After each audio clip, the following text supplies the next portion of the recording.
Chinese medicine dietary theory and food energetics teach us that every kind of meat, so every animal protein, has a certain kind of resonance with a part of the body, usually an organ and channel system.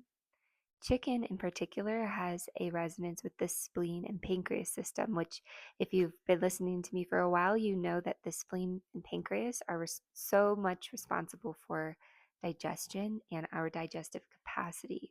So, if you're struggling with weak spleen qi, especially as we enter these colder months in the northern hemisphere, I encourage you to just consider chicken. Eating chicken, braised chicken, chicken in soups, chicken bone broth.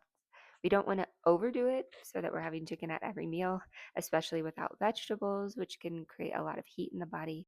Chinese medicine teaches us that our immune capacity, our general immune function, is connected to how hydrated the stomach is.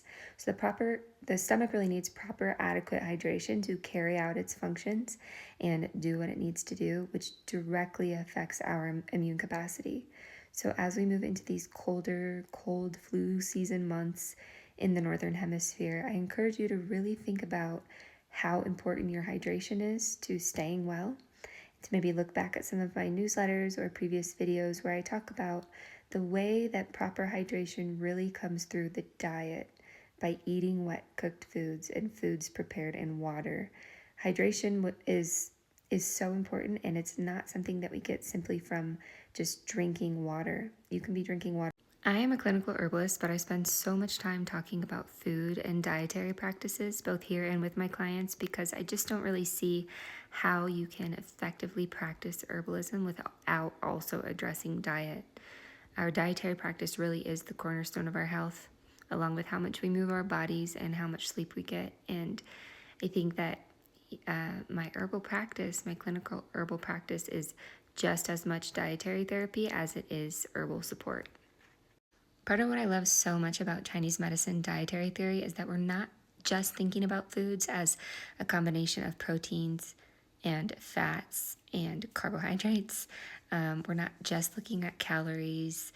We're actually looking at at the energetic influence that food imparts on the body whenever you take it into your body. And we're looking at how foods in combination can work together therapeutically to help people overcome disharmony, pathology, and other kinds of imbalance. So it doesn't mean that we dismiss the importance of protein, or we dismiss the importance of saturated fats, or that we're even, vilifying certain nutrients on their own. We're really looking at the whole food and how that food